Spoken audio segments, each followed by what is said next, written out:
kami wanita-wanita-Mu Tuhan. Berikanlah kepada setiap kami hati yang baru Tuhan, hati yang mau taat Tuhan kepada Engkau ya Bapa, sehingga apa yang Kau beritakan, apa yang menjadi kebenaran-Mu Tuhan, itu boleh kami lakukan Tuhan di dalam kehidupan kami. Urapi kami Tuhan, sehingga kami sebagai wanita, kami sebagai istri, kami sebagai mama, kami sebagai ibu rumah tangga Tuhan, kami boleh diperlengkapi Tuhan, khususnya untuk hari-hari ini Tuhan. Ada hikmat dan bijaksana yang daripadamu Tuhan, sehingga kami boleh Tuhan membangun rumah tangga kami di dalam kebenaran-Mu Tuhan Yesus, sehingga Tuhan ada kemuliaan bagi nama-Mu Tuhan melalui kehidupan di dalam setiap keluarga kami. Terima kasih Tuhan Yesus, Engkau beracara Tuhan siang hari ini Tuhan di tengah-tengah kami. Dalam nama Yesus kami berdoa. Haleluya. Amin. Shalom ibu-ibu semua. Shalom. Selamat datang, selamat bergabung di Woman of Love Shalom. hari ini. Shalom. Ya, senang sekali banyak yang bisa bergabung ya, mengambil waktu 1,5 jam untuk kita bisa sama-sama memuji, menyembah Tuhan, bersekutu, mendengarkan firman Tuhan ya. Oke, saya mau Shalom Pak Agus Lutan, Shalom Ibu Lingling, Shalom. Ya, apa kabar? Kita udah kangen nih sama Pak Agus sama Ibu Lingling ya. Ya, sama. Kita baru bisa ketemu lewat Zoom, tapi kami bersyukur. Terima kasih untuk waktunya Pak Agus dan Ibu Lingling. Saya persilakan Pak. Oke, shalom ibu-ibu semua. Gimana kabarnya? Udah kangen nih ya, udah lama nggak ketemu. Udah kita di lockdown selama 5 bulan. Ini ibu tambah gemuk apa tambah kurus nih ya? Tambah cantik yang pasti ya. Kan awet di rumah terus, haleluya. Nah, hari ini saya mau sharing dari kitab Keluaran pasal yang ke-14. Kita membaca yang ke-8 sampai yang ke-18. Kitab Keluaran pasal yang ke-14, ayat yang ke-8 sampai yang ke-18 menulis demikian. Demikianlah Tuhan mengeraskan hati Firaun, raja Mesir itu, sehingga ia mengejar orang Israel. Tapi orang Israel berjalan terus dipimpin oleh tangan Tuhan yang dinaikkan. Perhatikan kata dipimpin.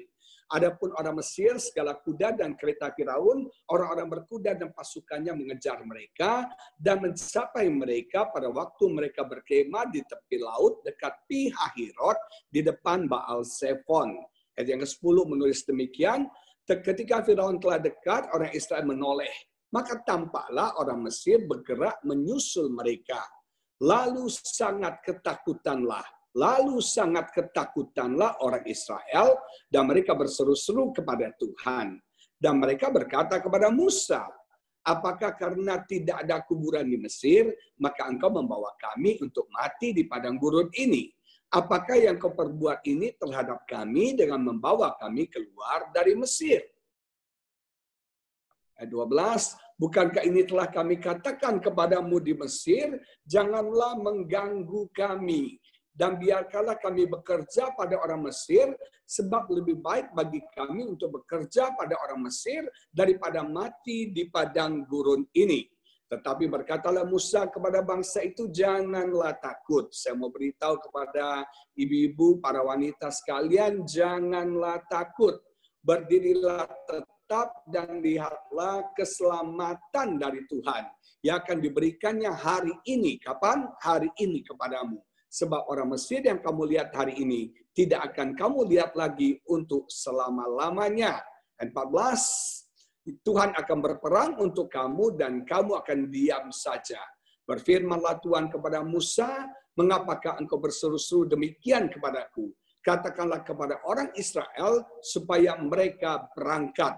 Dan engkau angkatlah tanganmu dan ulurkanlah tanganmu ke atas laut dan belalah airnya sehingga orang Israel akan berjalan dari tengah-tengah laut di tempat kering. Ayat 17.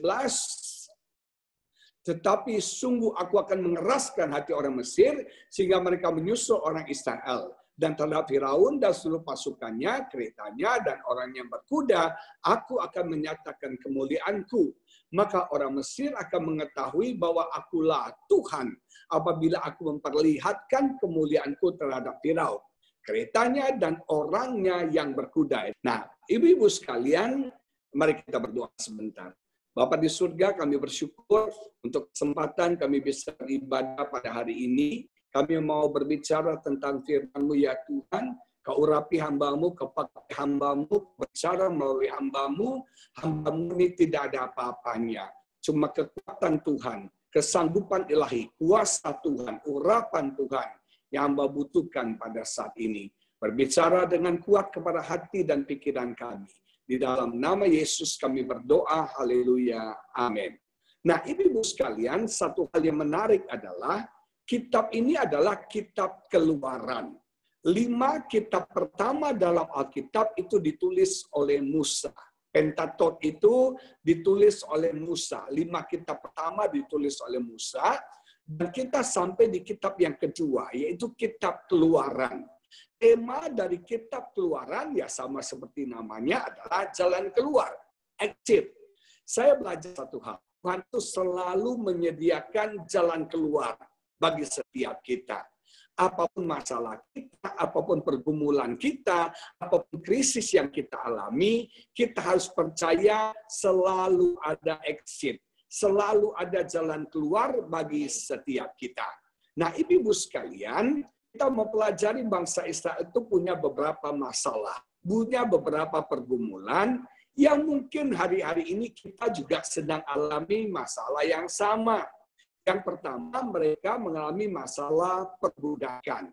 Kalau ibu-ibu pelajari di Alkitab, bangsa Israel ada di Mesir selama 430 tahun. 430 tahun. 30 tahun pertama mereka jadi tamu VIP. Mereka jadi tamu khusus, saudara, karena Yusuf pada waktu itu. Tapi setelah Yusuf meninggal, Alkitab berkata, selama 400 tahun kemudian mereka diperbudak. Satu generasi itu ada 40 tahun. Jadi kalau 400 tahun berarti 10 keturunan. 10 generasi mereka diperbudak. Mereka dalam penderitaan, mereka dalam kesusahan, mereka dijajah, mereka diperbudak dengan begitu luar biasa. Firaun bukan cuma memperbudak mereka secara fisik, Firaun juga memperbudak mereka secara mental, ibu-ibu sekalian. Nah, tapi luar biasa, Tuhan memberikan jalan keluar. Tuhan mengirim deliverer, Tuhan mengirim seorang pembebas, yaitu siapa? Musa.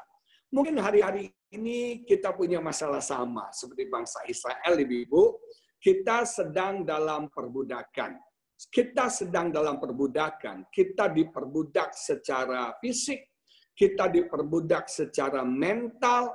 Hari-hari ini ada berapa banyak orang yang hidup dalam kepahitan, dikuasai, dikendalikan, dijajah oleh kepahitan, dijajah oleh trauma-trauma masa lalu.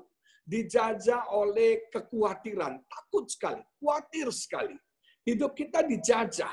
Nah, Tuhan menyediakan jalan keluar. Dan deliverer bagi setiap kita, yaitu deliverer yang agung dan sejati, yaitu Tuhan Yesus Kristus. Apapun perbudakan yang kita alami, Yesus siap untuk membebaskan setiap kita. Ada amin, ibu-ibu sekalian? Kalau amin, anggukkan kepalanya. Haleluya. Nah, mungkin hari-hari ini kita diperbudak oleh dosa. Tapi saya percayalah, ibu-ibu woman of love ini nggak ada yang berdosa lagi. Semua sudah suci, semua sudah kudus. Tapi mungkin kita diperbudak oleh kebiasaan-kebiasaan buruk kita. Habits yang buruk dalam hidup kita. Saya mau beritahu saudara, ibu-ibu sekalian, Tuhan juga bisa memberikan jalan keluar. Yesus adalah jalan keluar bagi kita. Tapi saya mau menekankan diperbudak kali ini adalah berbicara tentang dosa keturunan. Ada banyak orang yang diperbudak tanpa dia sadari oleh dosa keturunan.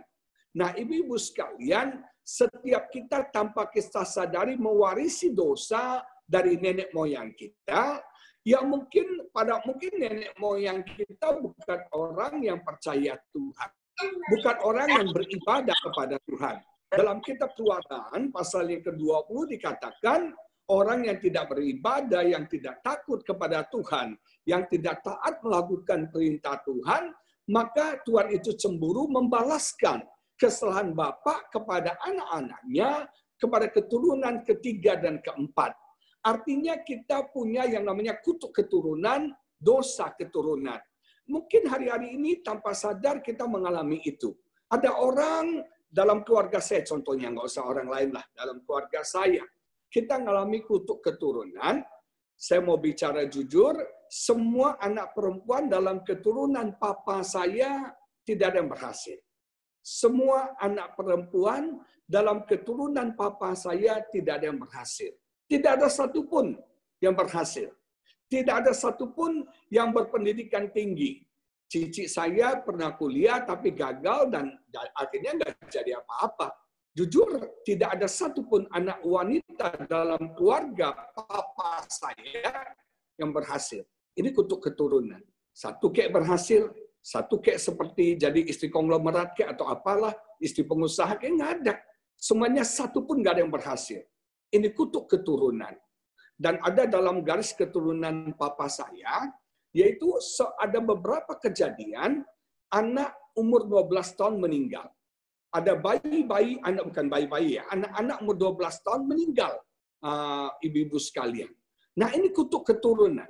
Saya nggak tahu apa kutuk keturunan, dosa keturunan yang kita alami dalam hidup kita. Tapi ada satu berita baik, Yesus adalah deliverer buat kita.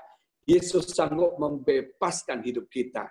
Saya tidak mau lagi dalam keturunan Lutan ada anak yang meninggal umur 12 tahun. Saya nggak mau lagi semua keturunan wanita dalam keluarga Lutan tidak ada sukses. Yesus adalah deliverer dalam hidup saya, adalah pembebas bagi perbudakan yang iblis lakukan selama bertahun-tahun dari generasi ke generasi dalam keturunan saya. Ngerinya kutuk itu, dia turun ke generasi, dari generasi ke generasi, sampai generasi ketiga, keempat. Nah mungkin ada warisan dari nenek moyang kita, dari makco kita, dari kongcoco kita, dan itu turun kepada kita, dosa keturunan. Saya pernah satu hari melayani ke Melbourne. Waktu saya di Melbourne, saya khotbah ini, tiba-tiba ada seorang ibu datang sama saya. Dia bilang, Bapak terlambat datang kepada saya. Saya bilang, kenapa? Saya baru saja cerai dengan suami saya. Saya bilang, kenapa kamu cerai? Suami saya memilih hostess, pelacur, daripada saya wanita yang baik-baik dan terhormat. Saya kaget juga, kok bisa suaminya lebih memilih hostess daripada wanita baik-baik seperti dia. Dan kemudian saya tanya, dalam keturunan suami kamu bagaimana? Oh, pezina semua, Pak. Papanya punya istri beberapa, engkaunya punya istri beberapa, kokonya punya istri beberapa. Nah, ini yang namanya dosa keturunan. Ini yang namanya kutuk keturunan. Kita nggak mau dong mewarisi itu kepada anak cucu kita. Kita nggak mau dong mewariskan itu kepada keturunan kita. Tapi saya mau beritahu ibu sekalian bahwa Yesus adalah deliverer. Yesus memberikan jalan keluar bagi setiap kita. Dia mati di kayu salib. Kutuk kita ditanggung, dosa kita ditanggung, supaya kita dibebaskan. Amin. Jangan mau hidup dalam perbudakan lagi. Jangan mau hidup kita diperbudak oleh apapun juga. Masalah yang kedua muncul, yaitu masalah yang namanya ancaman, threat, ancaman.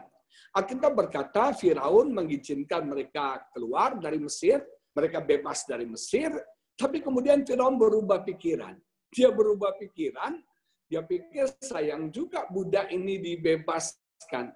Akhirnya Firaun mengerahkan semua chariotnya, kereta kuda terbaiknya untuk kembali mengejar bangsa Israel. Nah, bayangkan bangsa Israel sudah keluar, sudah berjalan, mereka berjalan kaki. Dan tiba-tiba mereka mendengar derap langkah kaki kuda Firaun, ibu-ibu sekalian. Mereka dengar derap kaki kuda langkah Firaun. Ini kan satu keadaan yang tidak berimbang. Mereka berjalan kaki, sementara Firaun mengejar dengan chariot, dengan kereta kuda. Mengejar mereka. Dan Alkitab berkata, mendengar derap langkah kaki kuda Firaun, mereka sangat ketakutan. Mungkin hari-hari ini kita dalam keadaan yang sama, ibu-ibu. Kita mengalami ancaman. Ancaman yang datang mungkin dari trauma masa lalu kita. Ancaman yang datang, mimpi buruk yang datang dari kesalahan masa lalu kita. Dari mungkin kepahitan-kepahitan, kekecewaan masa lalu kita. Saya pernah melayani seorang ibu yang setiap malam nggak pernah tidur nyenyak. Setiap malam selalu mimpi buruk. Selalu mimpi buruk. Dan setiap malam dia lihat darah, dia mimpi darah, dia dengar tangisan bayi. Nah, waktu dia konseling kepada saya kemudian tanya, apa yang ibu pernah lakukan sehingga kok bisa mimpinya lihat darah, dengar tangisan bayi, dan itu membuat dia nggak bisa tidur nyenyak. Kemudian akhirnya dia mengaku kepada saya, waktu dia muda itu dia pergaulan bebas. Gonta-ganti cowok, gonta-ganti pacar, dan melakukan hubungan seks bebas. Dan dia cerita beberapa kali dia hamil, dan beberapa kali dia gugurkan kandungannya. Dan itu sudah cerita lama. Itu sudah masa lalu. Dia sudah menikah, dan keluarganya baik-baik saja, dan sudah punya anak. Tapi mimpi buruk itu, kesalahan itu, dosa itu selalu menghantui hidupnya. Selalu mengancam hidupnya. Dia hidup dalam ketakutan, dia hidup dalam mimpi buruk, dia hidup nggak pernah tenang, nggak pernah happy, nggak pernah bahagia. Bayangkan, kalau nggak tidur nyenyak kan pasti hari-hari paginya, siangnya kan jadi moodnya nggak bagus, ibu sekalian. Nah, mungkin apa yang mengancam, yang mengejar hidup kita, yang menghantui hidup kita, yang membuat kita sangat ketakutan.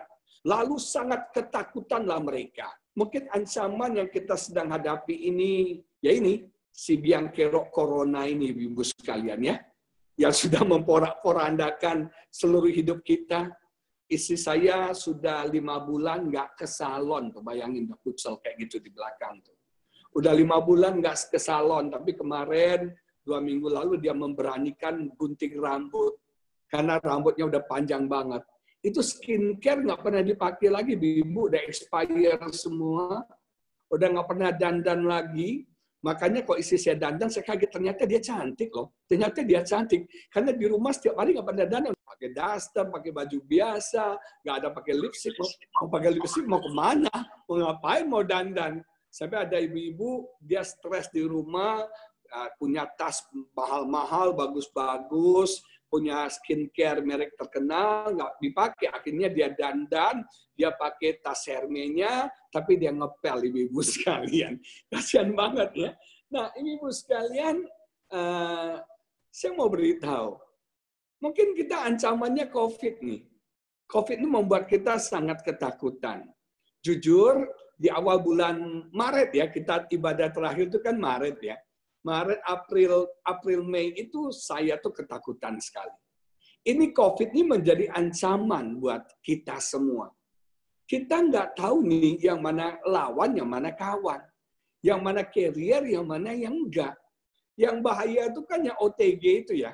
Orang tanpa gejala. Sehat-sehat, baik-baik, tapi ternyata dia positif. Kemarin teman saya cerita, dia punya teman, salah satu pengajar di satu sekolah kepribadian di Indonesia. Nah, temennya ini umur 60 tahun. Sehat walafiat, sehat banget. Nggak ada sakit, nggak ada apa-apa. Dia nggak tahu ternyata dia positif. Dia nggak tahu. Cuma batuk 2 jam kemudian meninggal. Cuma batuk aja. 2 jam kemudian meninggal. Wah, ini ancaman banget buat setiap kita. Ancaman banget COVID ini. Saya jujur selama April, Mei itu takut banget. Apalagi saya punya riwayat diabetes, hipertensi, dan saya pernah gagal ginjal. Dan itu membuat istri saya tercinta di belakang sana, lockdown saya 4 bulan nggak boleh keluar rumah. Karena dia sayang banget sama suaminya, mirip Hyun Bin nih, ibu sekalian ya. Nah, saya nggak boleh keluar. Takut banget. Saya pernah itu awal April gunting rambut sebelum PSBB di Tangerang. Saya gunting rambut ke salon. Waktu saya gunting rambut tuh udah debat sama istri saya. Saya bilang, saya kalau PSBB mau tutup semua, saya nggak bisa gunting rambut, nggak tahu sampai kapan kan. Nanti rambut saya udah kayak Bu Evelyn punya tuh. Panjang gitu kan, lucu juga dari rocker saya. Akhirnya saya memberanikan diri gunting rambut. Kita pikir di salon itu protokoler kesehatan. Mereka pakai masker, mungkin pakai hand sanitizer, ada face shield, disinfektan. Ternyata waktu sampai ke salon, nggak ada semua. Mereka masih muda-muda, mereka kuat semua. Mereka nggak boleh hand sanitizer, nggak pakai masker, nggak pakai face shield. Istri saya jadi khawatir. Aduh, ini potong nggak ya? Cukur nggak ya? Cukur nggak ya? Saya bilang, tahun udah sampai, ya udahlah, nekatlah. Akhirnya kebetulan istri saya buat disinfektan, kita beli dari Australia, dia selalu standby-kan di tasnya, dia semprot emas itu pakai disinfektan. Untuk emasnya mau, ibu-ibu sekalian, dia semprot disinfektan, terus dia semprot alat cukurnya, semua guntingnya disemprot. Disemprot, akhirnya saya digunting. Selesai digunting itu sore, malam sampai di rumah mau tidur, saya batuk. Saya batuk dan saya meriang, ibu-ibu sekalian.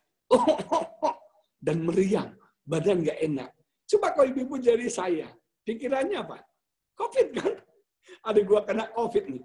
Anak-anak muda nih dari salon nih, nularin ke gua nih. Aduh, kurang asem nih. Betul nggak? Saya sampai jujur takut banget. Saya nggak bisa tidur loh ibu-ibu sekalian. Nggak bisa tidur. Aduh, pikiran saya COVID. Kalau saya tertular gimana? Ini hari keberapa? Ini baru hari pertama, nanti hari ketiga, hari keempat. Oh, saya udah bayangin. Nah, akhirnya saya bangun, saya berdoa, Tuhan, saya terking dalam nama Yesus. Akhirnya saya bisa tidur. Besok bangun lagi, hitung hari. 1, 2, 3. Sebetulnya nggak ada apa-apa. Saya itu cuma batuk biasa dan mungkin kurang-kurang enak badan, stres di rumah. Kalau terlalu lama di rumah juga kita jadi stres, ibu-ibu sekalian. Nah, akhirnya ternyata nggak ada apa-apa.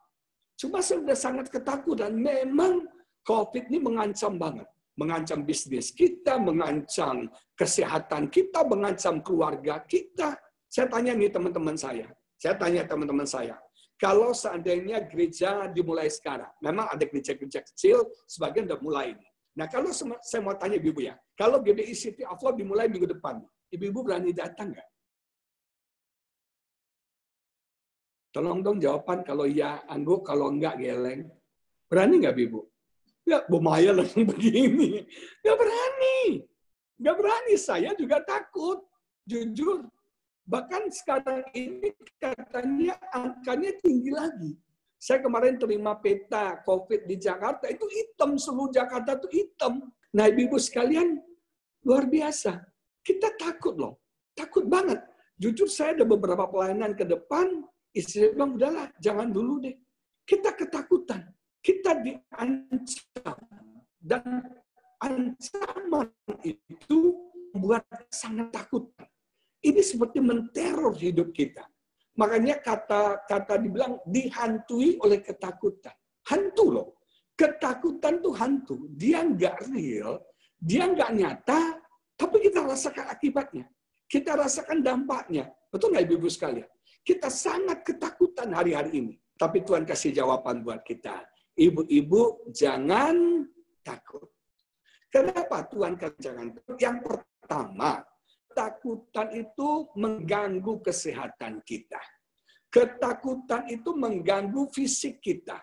Ada banyak penyakit yang timbul karena kita takut, ibu-ibu sekalian. Ketika Anda takut, imunitas tubuh kita akan drop. Imunitas tubuh kita akan turun. Kita akan cenderung jadi banyak penyakit yang muncul. Banyak penyakit yang tidak perlu yang muncul. Mungkin pencernaan kita terganggu. Kemarin saya ketemu teman ibu-ibu, mahnya sakit. Sampai muntah-muntah, sakit sekali. Saya jawab cuma satu. Jawabannya stres, ibu-ibu sekalian. Mungkin hari-hari ini dari ibu-ibu nih, ada yang mahnya kambuh, mahnya nggak enak nih. Itu stres. Karena kita takut. Kambuh jantung berdebar-debar. Terus kita rasanya apa? Nggak tenang, nggak bisa tidur, pikiran kalut. Ketika kita dalam ketakutan, itu mengganggu kesehatan kita.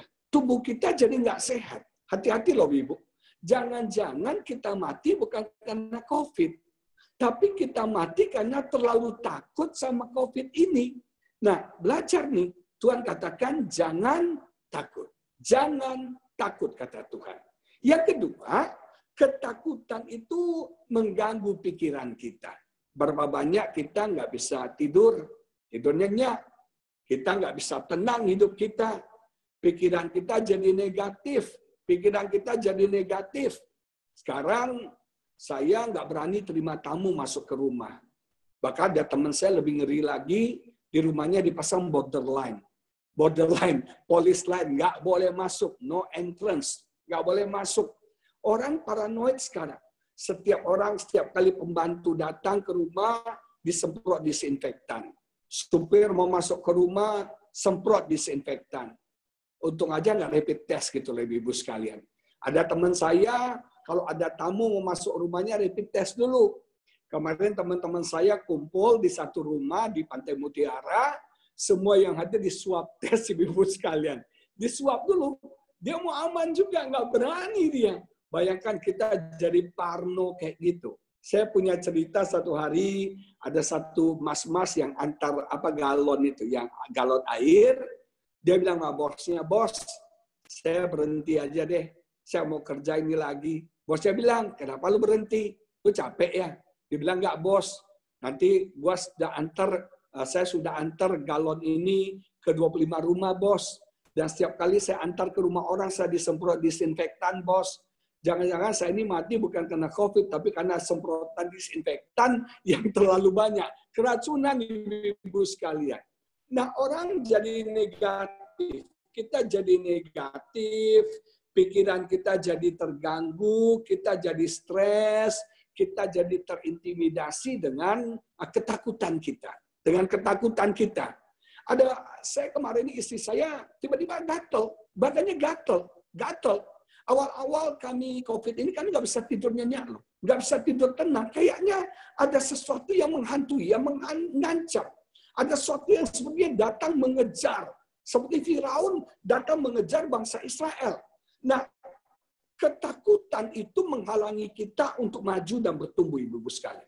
Ketakutan menghalangi kita untuk maju dan bertumbuh. Kita nggak akan pernah berkembang, kita nggak pernah akan maju, kita takut ini. Kita takut memulai sesuatu, takut melangkah, takut ini, takut itu, takut ini, takut itu. Akhirnya kita nggak berbuat apa-apa. Akhirnya saya memberanikan diri daripada kita tinggal dalam ketakutan, daripada kita stres. Satu hari saya memberanikan diri keluar rumah. Dan puji Tuhan sampai hari ini kita memang jaga-jaga.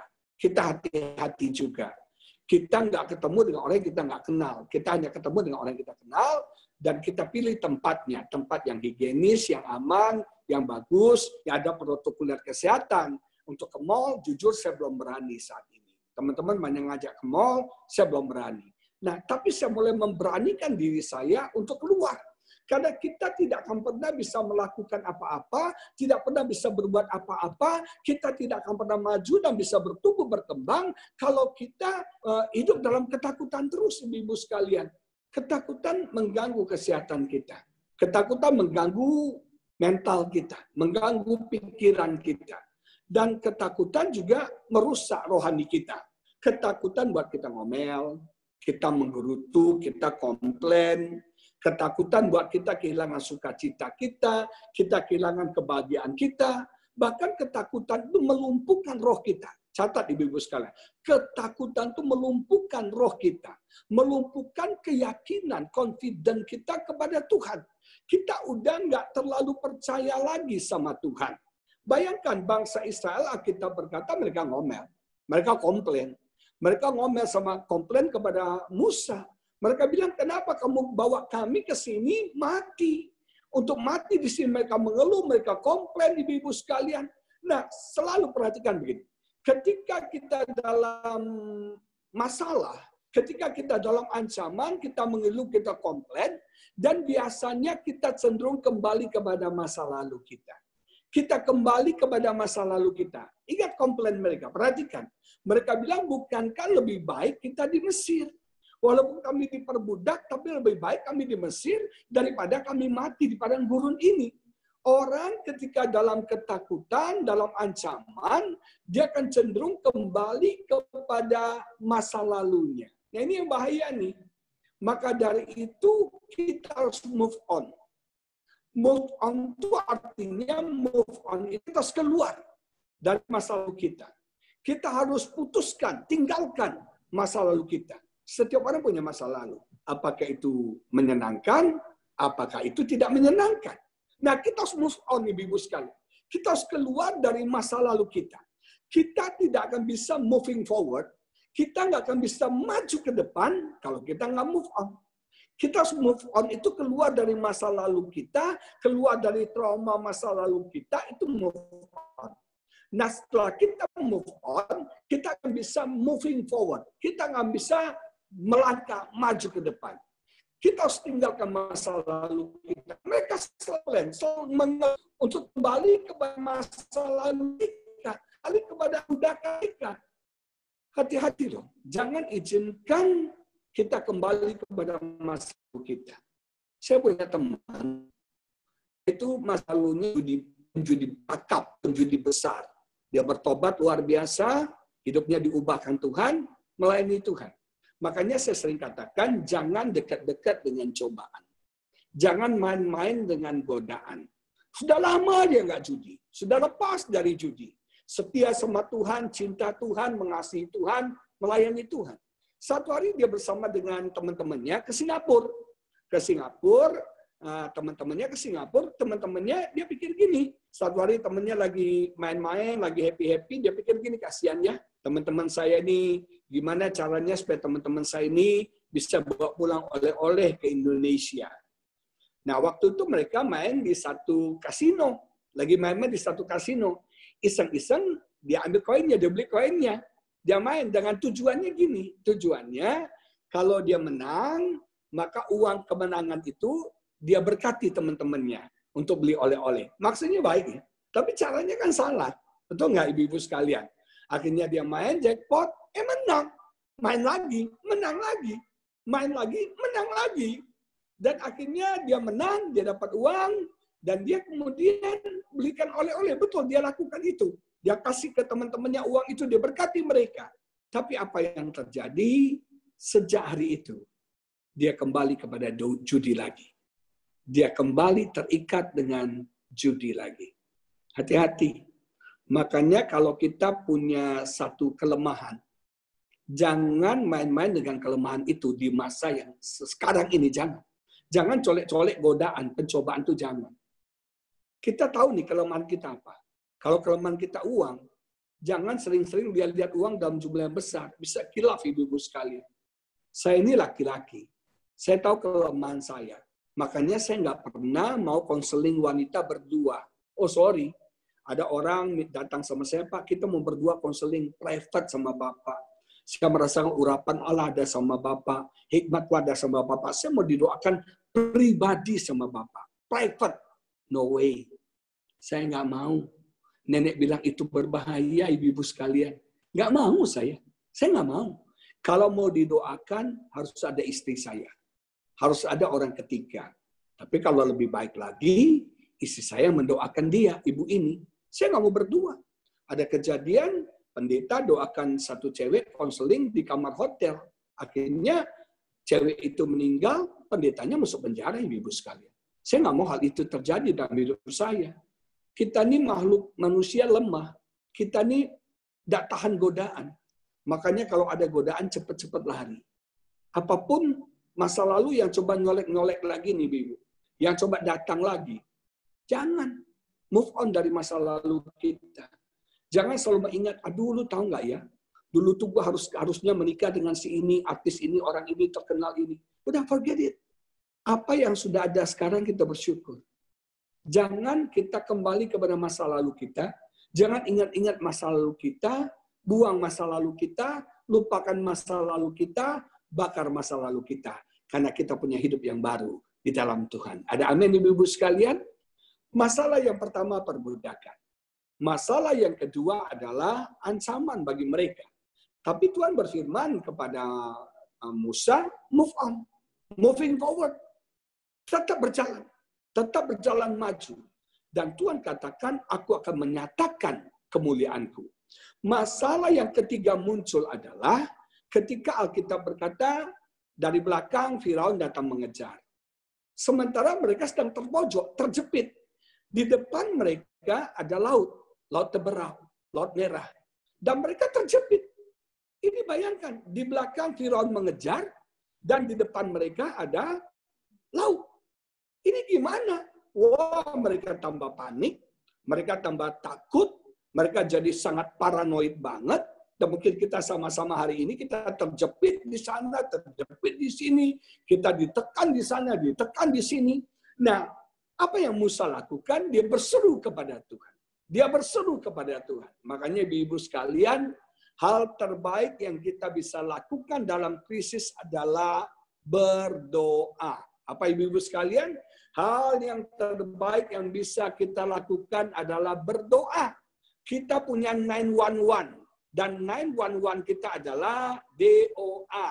Doa dalam kesedihan, dalam kepanikan, dalam ketakutan, dalam keadaan terjepit, yang kita bisa lakukan adalah berdoa. Berdoa dan berdoa. Dan Tuhan menjawab Musa, Tuhan menjawab Yosua. Tuhan katakan begini, Tuhan menjawab Musa, Tuhan menjawab Musa, Tuhan katakan, angkatlah tongkatmu. Nah, ibu-ibu sekalian, saya mau kasih ingat satu hal. Tuhan itu sering menuntun kita, tapi Tuhan seringkali menuntun kita tidak detail. Maka dari itu kita harus berjalan dengan iman. Kita sedang berjalan dalam iman. Kita sedang berjalan dalam satu keadaan yang asing buat kita. Yang nggak familiar buat kita. Kita kan nggak pernah mengalami keadaan seperti ini sebelumnya. Kerusuhan pernah terjadi, krisis ekonomi pernah terjadi, tapi yang namanya COVID ini kan nggak pernah terjadi. Ini kan nggak pernah kita bayangkan sebelumnya terjadi dalam hidup kita, ibu-ibu sekalian. Saya pikir COVID itu cuma di China tadinya. Saya nggak pikir masuk ke Indonesia. Kita di awal COVID itu bercanda-bercanda. Hanya orang Cina, kita enggak. Saya bulan Februari masih beli tiket pelayanan ke Australia. Saya masih beli tiket promo pelayanan untuk ke Amerika. Saya nggak pikir bahwa seluruh dunia akan kena COVID. Nggak pernah kebayang, nggak pernah kepikir, ibu-ibu sekalian. Nah, kita sedang mengalami satu keadaan yang asing buat kita. Nah, dalam menjalani kehidupan yang asing ini, kita butuh iman. Dan tadi Alkitab berkata, Tuhan berjanji menuntun setiap kita. Siapa yang percaya Tuhan menuntun hidup kita? Setiap langkah hidup kita. Hari demi hari Tuhan menuntun kita. Step by step Tuhan menuntun hidup kita. Tuhan menuntun kita, ibu-ibu sekalian. Tapi satu hal yang luar biasa, Tuhan itu nggak detail. Tuhan itu nggak detail, ibu-ibu sekalian. Jadi, Tuhan memang katakan mereka akan keluar dari Mesir. Tapi kan Tuhan nggak cerita. Tuhan nggak kasih tahu ada Firaun yang mengejar. Tuhan kan nggak kasih tahu bahwa akan ada laut yang menghalangi mereka. Tuhan kan nggak kasih tahu detail. Seringkali Tuhan tidak memberikan detail dalam hidup kita. Disitulah kita harus sungguh-sungguh cari Tuhan. Disitulah kita harus benar-benar peka terhadap suara Tuhan. Kadang-kadang Tuhan nggak berikan detail kepada kita. Nanti menantu kamu si ini. Kadang-kadang nggak detail. Kamu harus begini. Nggak detail. Nah, ketika kita mengalami hal yang nggak detail itu, di situ kita butuh iman, di situ kita perlu sungguh-sungguh mengandalkan Tuhan, percaya kepada Tuhan.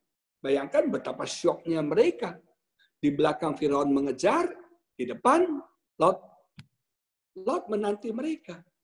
Alkitab berkata, Musa berdoa. Dan ketika kita berdoa, Tuhan menjawab. Tuhan katakan, angkat tongkatmu. Angkat tongkatmu.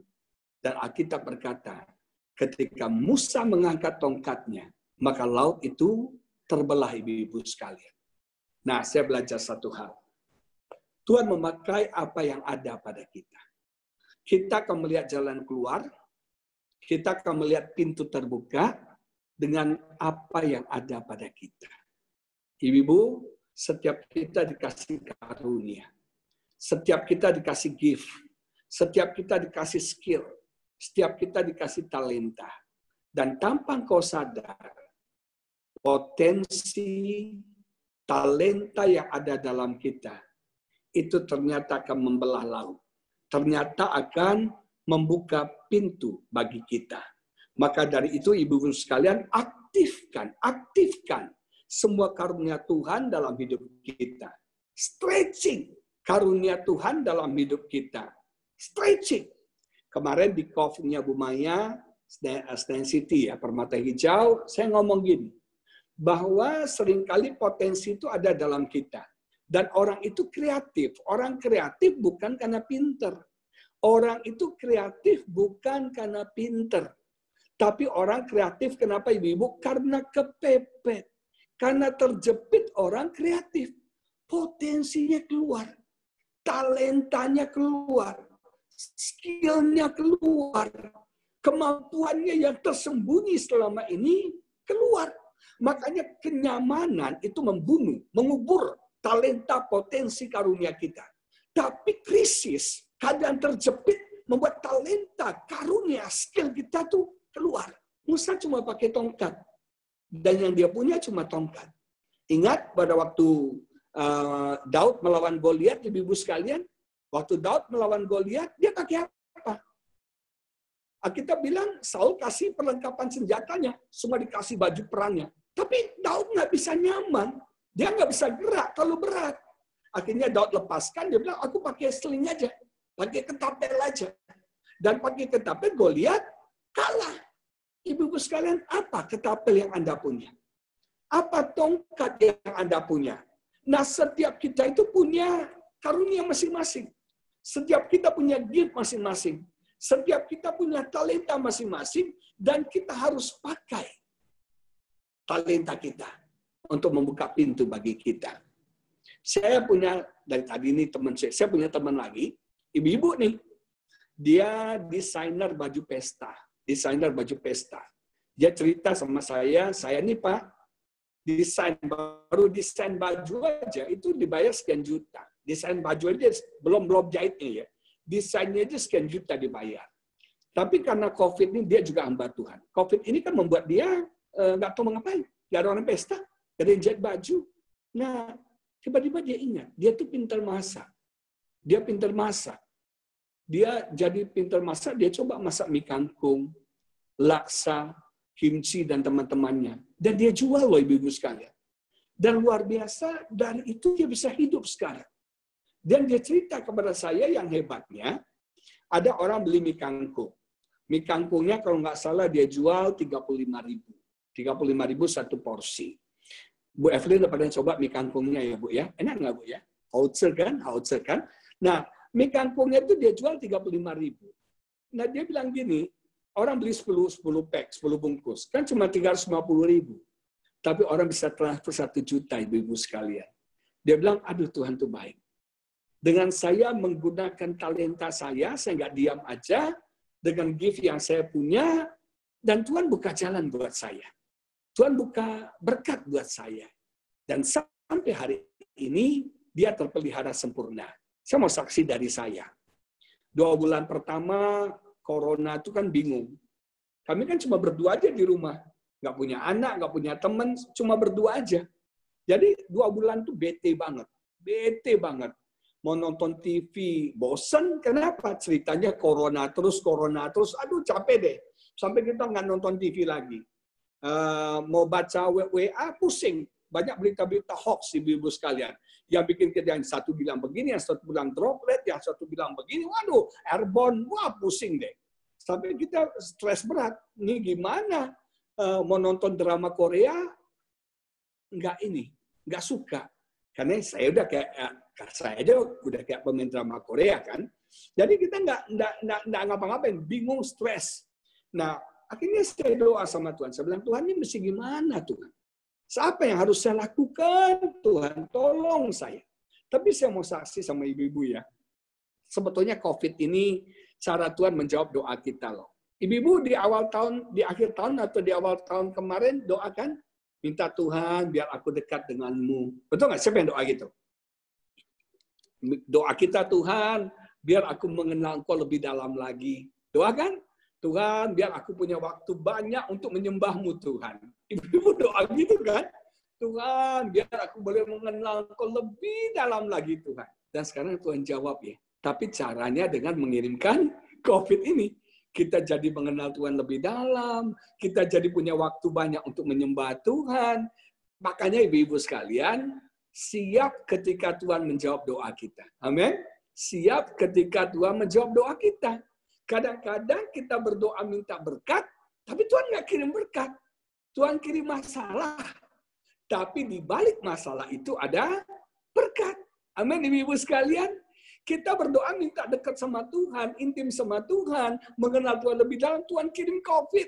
Ada berapa banyak yang doa dulu, Tuhan, capek kerja, capek cari uang, capek biar banyak hari liburnya. Dikasih libur 5 bulan, ibu-ibu sekalian. Kalender merah semua. Bahkan gereja pun Nggak bukan.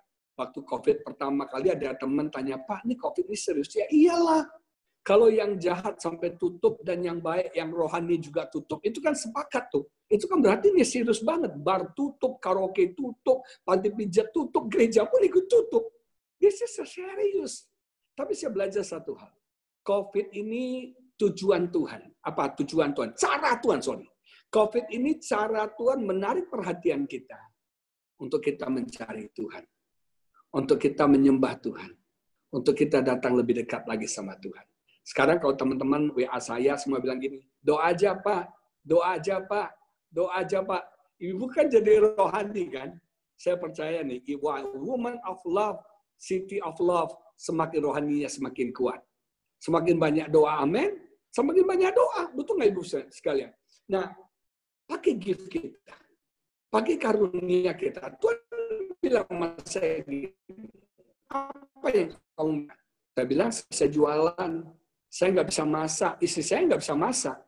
Dia sering posting di Facebooknya, di Instagramnya, dia masak, dia posting. Oh, di Instagram itu bagus kelihatannya. Sampai teman-teman semua bilang, Bu ini pintar masak ya, Bu ini pintar masak ya. Itu bagus di foto, ibu-ibu sekalian. Rasanya yang tahu cuma saya, tapi off the record ya, no comment. Satu hari dia lagi masak di dapur, ibu-ibu. Dia nangis. Dia nangis. Terus saya tanya, kenapa kamu nangis?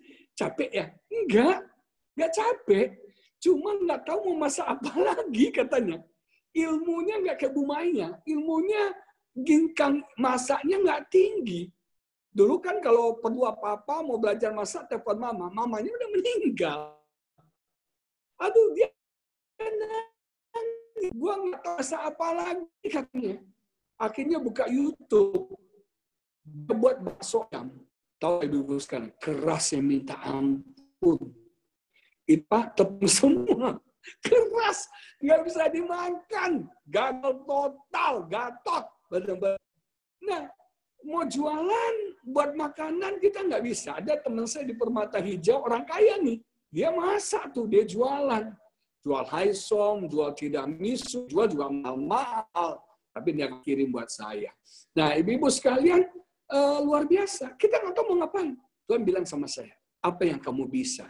Apa yang kamu bisa? Saya bilang, saya cuma bisa khotbah Tuhan. Masa saya jualan khotbah? Kan mungkin saya jualan khotbah. Akhirnya Roh Kudus bilang, buat YouTube channel. Boleh cerita nggak ibu sekalian? Saya ini orang yang anti media sosial. Halo. Saya orang yang anti media sosial. Saya bukan cowok pendeta yang suka media sosial. Saya nggak punya Facebook. Instagram juga baru dibuat sama istri saya. Apalagi YouTube, sorry coy, no way. Tapi kemudian Roh Kudus ingatkan saya, kamu harus khotbah. Nah gimana saya khotbah? Oh gerejanya nggak ada semua, gereja tutup. Akhirnya saya mulai buka YouTube channel. Mulai baru 2 bulan lebih ya sayang, 2 bulan lebih ya. Nah kita mulai direkam khotbah, kita bagikan motivasi saya cuma satu. Tuhan suruh saya khotbah, saya mau khotbah. Dan saya berdoa biar itu memberkati banyak orang, menjadi berkat bagi banyak orang. Apa yang ada pada kita? Satu hari hebat banget. Tuhan selalu buka jalan lah. Satu hari seorang teman telepon, ngobrol-ngobrol, saya tanya, kamu jualan apa? Kamu bisnis apa? Dia kontraktor. Kan nggak ada pembangunan, semua stop sekarang. Terus dia bilang, saya ini bantu orang Pak jualan ayam. Jualan ayam. Oh ya? Kamu jual ayam ya? Iya. Dia bilang, ayam apa? Ayam kuning. Dia bilang, Bapak berminat nggak? Boleh. Saya punya peternakan, saya nyalurin. Bapak mau jual nggak? Kita sekarang jualan ayam, ibu-ibu sekalian. Ya, Pak Tim udah marketing buat saya. Pak Tim marketing ayam saya. Nah, ibu-ibu sekalian, dan itu lumayan loh buat beli beras, ya. Lumayan buat beli minyak, lumayan lah, ibu-ibu sekalian. Nah, Tuhan selalu buka jalan. Apa talenta karunia yang kita bisa lakukan? Jangan diam aja. Jangan cuma nonton drakor aja. Do something. Lakukan sesuatu. Maka laut akan terbelah. Nah, Alkitab berkata begini, laut terbelah. Perhatikan ibu sekalian. Waktu mereka masih belum melangkah ke dalam laut yang terbelah itu, mereka itu masih budak. Tapi begitu mereka sudah melewati laut itu, mereka jadi anak Allah. Betul nggak? From slave to son. Makanya laut itu lambang dari baptisan. Ketika hidup Anda dibaptis, Anda berubah. Anda bukan budak dosa lagi, tapi Anda menjadi anak Tuhan. Anda bukan budak dosa, hamba dosa, tapi kita jadi hamba kebenaran. Nah, ketika mereka crossover, status hidup mereka berubah, identitas hidup mereka berubah, nasib mereka berubah. Nah, ini cuma masalahnya yang muncul adalah, ini saya sebut dengan dangerous deliverance.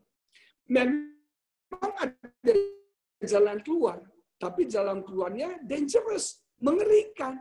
Ini kan kita ngalami hal ini nih. Mau bisnis, mau kerja, tapi situasi masih mengerikan, ibu-ibu sekalian. Tapi pelan bersama dengan Tuhan. Berjalanlah dalam tuntunan Tuhan.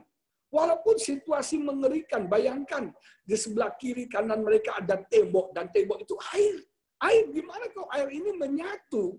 Mereka mungkin lihat ikan hiu, ikan paus, serem banget. Mereka berjalan di dasar laut, dangerous deliverance. Mungkin kita sedang mengalami deliverance, tapi deliverance itu lagi dangerous. Kita mengalami jalan keluar, tapi jalan keluarnya itu berbahaya banget sekarang. Kemudian sampai di ujung, di seberang, Tuhan bilang sama Musa, angkat lagi tongkatmu. Dan laut kemudian tertutup.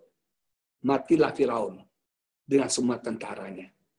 Apapun yang mengancam hidup kita, apapun yang mengejar hidup kita, apapun trauma dalam hidup kita, Tuhan sanggup selesaikan bagi setiap kita. Firaun yang menjadi mengintimidasi mereka, yang membuat mereka takut, yang membuat mereka trauma, yang membuat mereka masa lalu mereka menghantui mereka, itu dikuburkan oleh Tuhan. Apapun masa lalumu, apapun intimidasi dalam hidupmu, apapun yang kau takutkan, Tuhan bisa mengubur itu semua. Dan Tuhan katakan, aku akan nyatakan kemuliaan. Apapun masalah yang ibu sedang hadapi, di balik masalah ini ada kemuliaan Tuhan. Katakan amin. Di balik penderitaan kita ada kemuliaan Tuhan. Kita belum lihat itu, tapi kita segera akan lihat kemuliaan Tuhan. Nah, yang terakhir. Kemudian Miriam, kita bilang memimpin bangsa itu memuji-muji Tuhan. Perhatikan ibu. Mereka tidak memuji Tuhan ketika laut terbelah. Tapi mereka memuji Tuhan ketika laut tertutup. Ketika musuh mereka yang mengejar mereka, yang mereka takuti, yang mengintimidasi mereka, mati. Maka dari itu belajar satu hal. Jangan cuma bersuka cita mengucap syukur untuk pintu yang terbuka. Tapi belajar bersyukur dan bersuka cita untuk pintu yang tertutup. Jangan cuma bersyukur untuk pintu yang terbuka, tapi bersyukur juga untuk pintu yang tertutup. Kalau Tuhan sedang tutup satu pintu buat kita, pasti ada maksud Tuhan yang lebih baik, yang lebih besar buat setiap kita. Bersukalah, bukan cuma untuk pintu yang terbuka, tapi bersuka cita jugalah untuk pintu yang Tuhan tutup dalam hidup kita. Untung saya nggak jadi bisnis ini. Untung saya nggak jadi begini. Untung. Betul nggak ibu-ibu sekalian? Ada banyak hal yang untung yang terjadi dalam hidup kita. Tuhan bisa buka pintu. Tapi Tuhan juga bisa tutup pintu. Dan percayalah itu semua baik buat kita. Apapun yang ibu-ibu sedang alami, Tuhan akan menyatakan kemuliaannya. Percaya Tuhan menuntun setiap kita. Tuhan menuntun setiap kita. Pernah ibu-ibu, terakhir nih ya, ibu-ibu pernah nggak ke satu daerah yang asing? Ke satu daerah yang nggak pernah kita pergi sebelumnya, yang kita, ya baru bagi kita. Dan itu membuat kita nggak nyaman loh. Masuk ke satu daerah baru nggak nyaman. Kita merasa kagok, betul nggak? Tapi Tuhan itu GPS kita. Tuhan itu menuntun kita. Ini di depan saya nih, yang saya rasakan ya. Di depan saya ini lagi blank. Gelap. Nggak tahu mesti gimana. Nanti pelayanan formatnya seperti apa. Nanti gereja formatnya seperti apa. Nanti gimana formatnya kita nggak tahu. Semuanya itu berubah. Semuanya itu di-reset oleh the meaning. Tapi percayalah. Kita punya GPS. Itu Tuhan kita. Yang menuntun kita step by step, day by day dalam hidup kita. Ibu percaya Tuhan menuntun kita? Apapun yang memperbudak hidup, Yesus membebaskan engkau. Apapun yang mengancam kita, yang membuat kita takut, Oh haleluya. Ada Tuhan beserta kita. Yang menghiburkan, yang menguatkan kita. Apapun jalan buntu yang kita sedang hadapi. Tuhan katakan, angkat tongkatmu. Pakai karuniamu. Pakai talentamu. Pakai skillmu. Maka kau akan melihat laut terbelah. Kau akan melihat pintu terbuka. Percayalah, Tuhan ada bersama dengan kita. Dan sekali lagi, Tuhan akan menyatakan kemuliaannya. Saya berdoa boleh buat ibu-ibu sekalian? Mari kita berdoa. Bapa di surga, kami bersyukur kalau kami boleh dengar firman kebenaran. Hamba berdoa biar firman-Mu hari ini sungguh menguatkan kami, sungguh menolong kami, menghiburkan kami di dalam kami menghadapi masa-masa pandemi ini, Tuhan. Kami ada dalam satu keadaan yang asing, dalam satu keadaan yang baru, yang tidak pernah kami alami sebelumnya, Tuhan. Kami ada di unfamiliar, uncertain. Gak ada yang pasti, gak ada yang tentu di depan kami. Tapi kami percaya Tuhan menuntun kami. Pegang tangan kami, Tuhan. Tuntun langkah kami, Tuhan. Jangan tinggalkan kami sendiri, Tuhan. Engkau jadi GPS dalam hidup kami yang menunjukkan jalan-jalan yang harus kami lakukan. Engkau yang menuntun setiap kami, setiap langkah kami, Tuhan. Dan biar firman-Mu menjadi pelita yang menerangi step by step dalam hidup kami. Biar kami boleh mengalami jalan keluar. Eksodus, keluaran itu terjadi dalam hidup kami. Kami keluar dari perbudakan dosa. Dosa keturunan. Bad habits, Tuhan. Ketika kami mengalami ancaman yang membuat kami takut, Tuhan. Engkau beserta dengan kami. Biar kami boleh melangkah maju bersama dengan Tuhan. Kami moving forward bersama dengan Tuhan. Biar kami sehat, kuat. Biar ketakutan tidak mengganggu fisik kami. Tidak menggoncang jiwa, pikiran kami. Tidak melumpuhkan roh kami, ya Tuhan. Tapi kami mau berjalan bersama dengan Tuhan. Kami mau melakukan apa yang Tuhan ingin kami lakukan dalam hidup kami. Atau mungkin kami sedang mengalami jalan buntu hari-hari ini. Kami mau pakai karunia kami. Kami mau stretching karunia kami. Kami mau exercise karunia kami. Kami mau aktifkan semua karunia talenta yang Tuhan berikan bagi setiap kami. Berkati setiap ibu-ibu yang ada pada saat ini. Hamba tidak tahu apa masalah mereka, hamba tidak tahu apa pergumulan mereka. Hamba tidak tahu Tuhan apa beban yang ibu-ibu sedang hadapi pada hari ini. Uralabasyandala batakala basyandala batakala basyandala. Undala basyandala batakandala yang mungkin sedang bingung. Gak tahu mesti ngapain, gak tahu mesti gimana. Gak tahu Tuhan. Uralabalabala basyandala balabala basyandala balabala. Uralabalabala. Ku tahu Tuhan pasti buka jalan.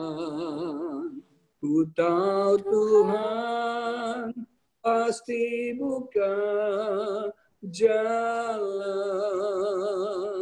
Asaku hidup suci, tidak turut dunia.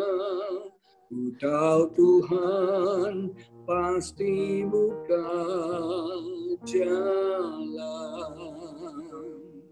Ku tahu Tuhan pasti buka jalan. Ku tahu Tuhan pasti buka jalan.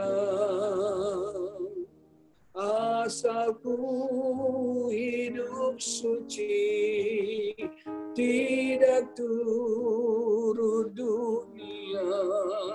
Ku tahu Tuhan pasti buka jalan. Tuhan, mungkin hari-hari ini kami ada dalam perbudakan. Atau hari-hari ini kami sedang ada dalam kebingungan, nggak tahu apa yang harus kami lakukan. Kami ada dalam satu keadaan yang asing, yang baru bagi kami, yang nggak pernah kami alami sebelumnya. Atau mungkin kami sedang mengalami ancaman, ketakutan dalam hidup kami. Atau kami sedang mengalami jalan buntu dalam hidup kami. Nggak tahu apa yang harus kami lakukan. Tolonglah setiap kami pada hari ini, Tuhan. Engkau memberikan jalan keluar. Engkau memberikan jawaban dari setiap pergumulan para women of love. Para wanita-wanita-Mu, Tuhan. Nyatakan kemuliaan-Mu, Tuhan. Tuntunlah kami. Supaya kami boleh berjalan bersama dengan Engkau. Berkati setiap kami apapun pergumulan kami. Di dalam nama Yesus kami berdoa.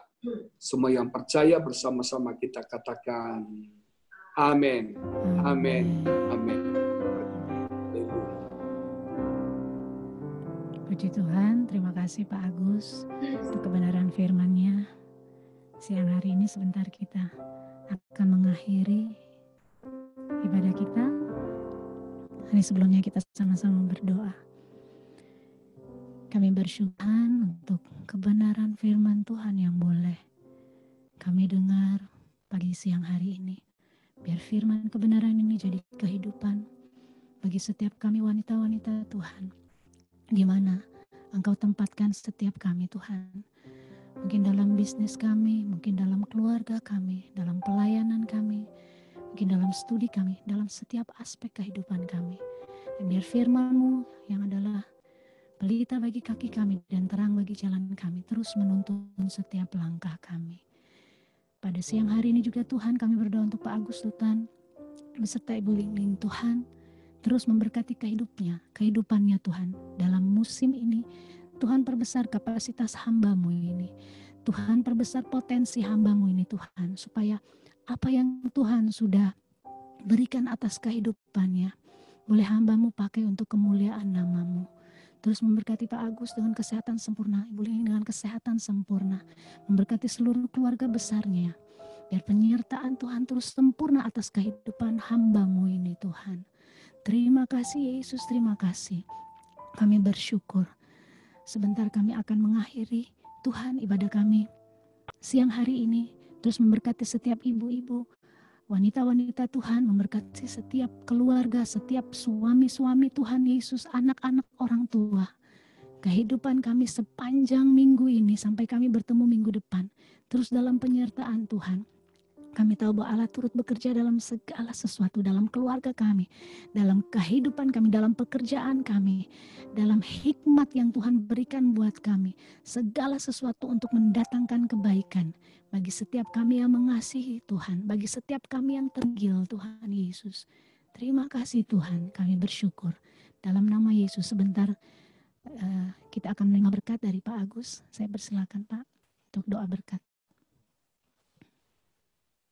Terima kasih Tuhan untuk ibadah kami pada hari ini. Kami percaya ibadah kami tidak sia-sia. Biar semua kami sungguh diberkati, dilawat, ditolong oleh Tuhan. Ada kekuatan yang baru, ada semangat yang baru, ada iman yang baru yang Tuhan berikan bagi kami. Kami menerima kebenaran-kebenaran-Mu yang sungguh menjadi jawaban bagi setiap pergumulan kami. Berkati Women of Law, berkati Pastor Tim, Ibu Evelyn Tuhan, berkati semua leader-leader di gereja City of Love ini. Tuhan pakai, Tuhan urapi di tengah-tengah pandemi ini, memberikan strategi, memberikan hikmat ya Bapa. Terima kasih ya Bapa. Biarlah tali kasih kami tetap terjalin dengan baik, fellowship tetap terjalin dengan baik dalam kasih anugerah Tuhan. Terima kasih ya Bapa, berkati semua kami. Mari Ibu kita angkat tangan, kita terima berkat Tuhan. Terimalah berkat, kasih daripada Allah Bapa, kasih karunia di dalam Tuhan Yesus Kristus, dan persekutuan yang manis dengan Roh Kudus menyertai kita dari sekarang sampai selama-lamanya. Tuhan memberkati hidupmu, Tuhan mengangkat kau menjadi kepala dan bukan ekor. Engkau terus naik dan tidak akan pernah turun. Tuhan menjagai, Tuhan melindungi engkau. Engkau akan melihat kemuliaan Tuhan dinyatakan dalam hidupmu. Engkau ada di hadirat daripada Elyon. Engkau bernaung di bawah naungan El Shaddai. Dan kepada Jehovah adalah refugimu, pertolongan pelindungmu. Dan kepada Elohim engkau percaya. Engkau aman, engkau sejahtera, engkau bahagia, engkau sukacita, engkau diberkati Tuhan. Di dalam nama Yesus terimalah berkat Tuhan. Semua yang percaya bersama-sama kita katakan amin. Haleluya. Thank you Pak Agus Lutan untuk pelayanannya. Thank you Bu Lingling. Thank you semua. Tuhan beserta kita. Dan semuanya. Thank you. Thank you. Thank you, Esther. Dadah. Kita hari Rabu jam yang sama kumpul lagi. Iya. Thank you, Pak. Amin. Buling-ling, salam. Terima kasih, Bunda. Halo Maya. Thank you. Dadah. Halo, Mei. Hai semuanya. Bu Maya keren terus nih. Thank you, Pak. Bu Maya keren terus. Tambah gendut nih, Pak. Makan melulu. Hah? Makan Saya melulu. mau kurus. Gendut. Helen tuh yang langsing, Helen. Mana nggak keluar? Halo Yulis. Sambil kerja Di kantor ya. kerja di rumah. Yulis di kantor. Oh, di rumah. Kerja di rumah Bu Maya nih di depan komputer. Iya. Bisa ikut jadinya. Masuk seminggu sekali. Oh gitu, cuma seminggu sekali. Iya. Buling-ling rambutnya ada gunting, pendek. Jadi fresh. Tadinya panjang banget, udah 8 bulan nggak gunting. Iya. Iya, sekarang harus daripada nggak bisa ngeblow ke salon, jadi semua pendek. Iya. Jadi panjang. Iya. Bu Lisa, shalom. Halo, Shalom. Lagi di mana? Bisa. Wah, baik-baik. Udah baik, puji Tuhan baik. Ya, Udah balik ya, Riz? Udah dong. Ay. Iya, Bu ya. Lemu, gemuk di rumah terus. Lemu. Apa-apa segar. Makasih Pak Agus, Bu Liling, Bu Evelyn semuanya. Mau pamit. Makasih Evelyn, Pak Hai, Agus. Thank you semuanya. Terima kasih semuanya. Bye. Halo, bye. Saya. ke depan ya. Yuk, depan lagi. Ya. Bye. Bless, Pak. Bye. Pamit ya. Bye. Bye.